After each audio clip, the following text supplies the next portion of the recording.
नमस्कार मित्रांनो, मुंबई जिल्हा पोलीस भरतीमध्ये 1000 जागांची भर पडली. मग आता जागा वाढल्या, मग काय होणार? फॉर्म भरायसाठी पुन्हा लिंक ओपन होणार का? बाकीच्या जिल्ह्यांचं काय होणार? किंवा काही मुलांच्या मनामध्ये असेही प्रश्न येतात, अरे आम्ही मुंबईला फॉर्म भरायला पाहिजे होता, बरं झालं असतं. मित्रांनो, सगळ्यात पहिली आणि महत्त्वाची गोष्ट म्हणजे यावर्षी मुंबई जिल्हा पोलीस भरतीमध्ये ज्या जागा वाढलेत हे पहिल्यांदा झालेलं नाही आहे. यापूर्वीसुद्धा असं बऱ्याच वेळा झालेलं आहे.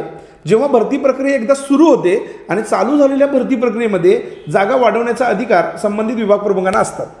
त्या परिस्थितीनुसार जर जागांची भर पडली तर ज्या विद्यार्थ्यांनी ऑलरेडी फॉर्म भरला आहे त्याच विद्यार्थ्यांना त्या जागेचा फायदा होणार आहे. आत्ता नवीन जागा वाढल्यामुळे मुंबईच्या फॉर्म भरण्याची लिंक पुन्हा ओपन होणार नाही.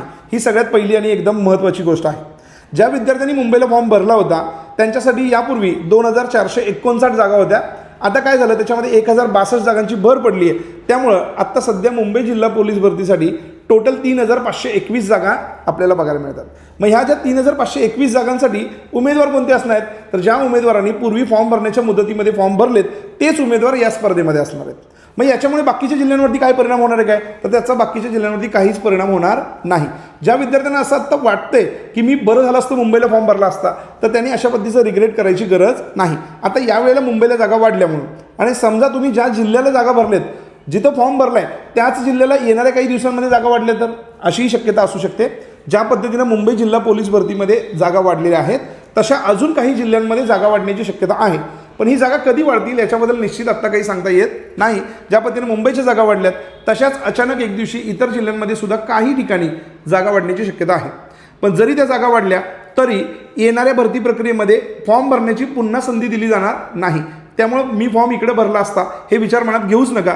जिथं तुम्ही प्रयत्न करताय तिथं तुमचे प्रयत्न पूर्वीप्रमाणे प्रामाणिक राहू देत. मुंबईमध्ये ज्या काही जागा वाढलेत त्याचा फायदा ज्या लोकांनी मुंबईत फॉर्म भरला त्यांना होईल. म्हणजे पूर्वी काय होणार होतं, 2459 लोक निवडली जाणार होती आणि जवळपास 2-2.5 लोक वेटिंगला राहणार होते.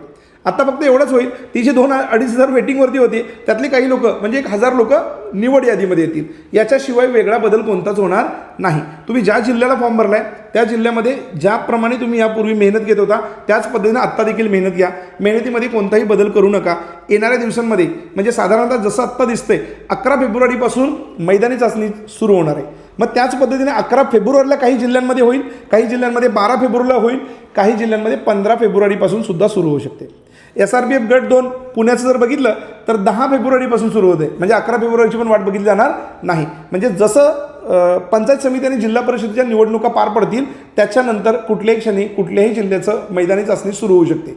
पण त्याच्यासाठी येणारं तुमचं जे हॉल तिकीट आहे 8-10 दिवस अगोदर येईल. म्हणजे जानेवारी एंड किंवा फेब्रुवारीच्या पहिल्या 1-2 तारखेपर्यंत तुम्हाला तुमचे हॉल तिकीट मिळतील आणि त्या अनुषंगाने तुमचे मैदानी चाचणी सुरू होतील असा आत्ताचा सध्या तरी अंदाज आहे. आता याच्यानंतर मैदानी चाचणी पुढे जाण्याचं कोणतंही कारण नाही आहे. त्यामुळे तुम्ही तुमच्या सरावामध्ये बदल करू नका. जागा वाढल्यामुळे पुन्हा लिंक येईल, पुन्हा फॉर्म भरायला वेळ देतील आणि मैदानी पुढे जाईल असा कोणताही गोंधळ करून घेऊ नका. ठरलेल्या वेळेला मैदानी चाचणी सुरू होणार. सर्व जिल्ह्यांची मैदानीची जी काही तयारी होती ती पूर्ण होत आली आहे, शेवटच्या टप्प्यामध्ये आहे. त्यामुळे 100% फेब्रुवारीच्या 10-11 तारखेमध्ये तुमच्या फिजिकल चालू होतील. त्याच्यामध्ये बदल होणार नाही. आणि मुंबईच्या जागा वाढल्या म्हणून तुम्ही पॅनिक व्हायचं गरज नाही. तुम्ही जर मुंबईला फॉर्म भरला असेल तर तुमच्यासाठी चांगलीच गोष्ट आहे. पण ज्या लोकांनी मुंबईला फॉर्म भरलेला नाही, इतर जिल्ह्यांमध्ये फॉर्म भरला आहे, त्यांच्यासाठी पॅनिक होण्यासारखं किंवा अचानकपणे गोंधळात पडण्यासारखी कोणतीही परिस्थिती नाही आहे. तुम्ही पूर्वी जिथं फॉर्म भरला होता जेवढं कॉम्पिटिशन होतं तेवढेच कॉम्पिटिशन आत्ताही राहणार आहे. तुमचे प्रयत्न प्रामाणिक असतील तर येणाऱ्या भरतीमध्ये तुम्हाला यश मिळणार आहे. मित्रांनो, जाता जाता तुम्हाला एक महत्त्वाची गोष्ट सांगणार आहे. काही दिवसांमध्ये भरतीची मैदानी चाचणी सुरू होणार आहे. म्हणून काही मुलं शेवटच्या टप्प्यामध्ये आल्यानंतर आता मला भरतीला जायचं आहे म्हणून नव्याने बूट खरेदी करायचा, वेगळ्या ब्रँडचा बूट ट्राय करायचा किंवा शेवटच्या टप्प्यामध्ये येत असताना काही वेगवेगळे प्रयोग करायच्या नादात असतात. तर मित्रांनो, मला तुम्हाला हेच सांगायचं आहे, जर तुम्ही सराव करत असताना गेली 6 महिने वर्ष जो शूज वापरलाय तो शूज जर चांगल्या अवस्थेत असेल तर सरावाप्रमाणेच तुम्ही एक्झामसाठी परीक्षेसाठी सुद्धा तोच शूज वापरा. जर तुमचा तो शूज खराब होत आला असेल तर नवीन शूज घेणार असला तर साधारणपणे त्याच कंपनीचा शूज घ्या. वेगळा ब्रँड, वेगळं काहीतरी प्रयोग करण्याच्या नादात लागू नका. शेवटच्या 8-10 दिवसांमध्ये 15 दिवसांमध्ये तो शूज जर तुम्हाला सेट नाही झाला किंवा त्याच्यामुळे जर तुमच्या स्टेपिंगवरती काही परिणाम होत असेल तर पुन्हा तुमच्या मार्कांवर परिणाम होऊ शकतो. तर माझं असं म्हणणं आहे की गेली 6 महिने वर्षभर जो शूज तुम्ही सराव करताना वापरलाय तोच शूज आता परीक्षेच्या वेळेला सुद्धा वापरा. जर तो खराब होत आला असला, तुम्ही नवीन घेणार असला तर त्याच ब्रँडचा, त्याच पद्धतीचा, त्याच साईजचा घ्या. तुम्ही साईज बदलणे, ब्रँड बदलणे या काही गोष्टीमुळे तुमच्या स्टेपिंगवरती परिणाम होऊ शकतो. आणि शेवटच्या काही दिवसांमध्ये नवीन काही प्रयोग करू नका. आपला परफॉर्मन्स वाढवण्यासाठी नवीन काही इंटेक घ्यायचं, बाजारातून मिळणारे काही प्रोटीन्स असतील, काही गोळे असतील, असे काही घ्यायचा प्रयत्न करू नका. काही ठिकाणी प्री वर्कआउट खावा, मग तुम्हाला परफॉर्मन्स वाढेल, अशा पद्धतीने सुद्धा सूचना देताना मी बघितलं. तर मित्रांनो, तुम्ही आत्ता इथं ग्राउंडवरती सराव करताना काही खाल, प्री वर्कआउट घ्याल, काही वेगवेगळे इंटेक करून तुम्ही ग्राउंडवरती सराव कराल, पण ज्या दिवशी चाचणी आहे त्या दिवशी तुम्हाला अशा कोणत्याही पद्धतीचं द्रव, कोणत्याही पद्धतीचं लिक्विड, कुठल्याही पद्धतीचं खाद्य तुम्हाला त्यावेळेला खाता येणार नाही. पूर्णपणे स्ट्रिक्टली चेकिंग करून तुम्हाला आतमध्ये सोडलं जातं आणि ग्राउंडमध्ये सोडल्यानंतर जवळपास 2, 3, 4 तासांनंतर तुमची मैदानी सुरू होते.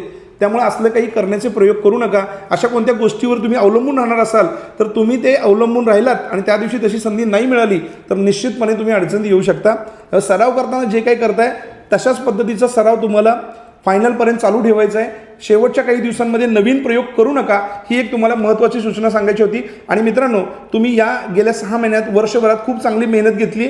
शेवटच्या दिवसांमध्ये पॅनिक होऊन काही वेगळं डिसिजन घेऊन तुमचा सराव, तुमचे प्रयत्न याच्यावरती परिणाम होऊ देऊ नका, एवढंच सांगायचं होतं. आणि यानंतर पोलीस भरती रिलेटेड ज्या ज्या अपडेट्स मिळतील त्या अपडेट मी तुम्हाला वेळेवरती पोचवत जाईन.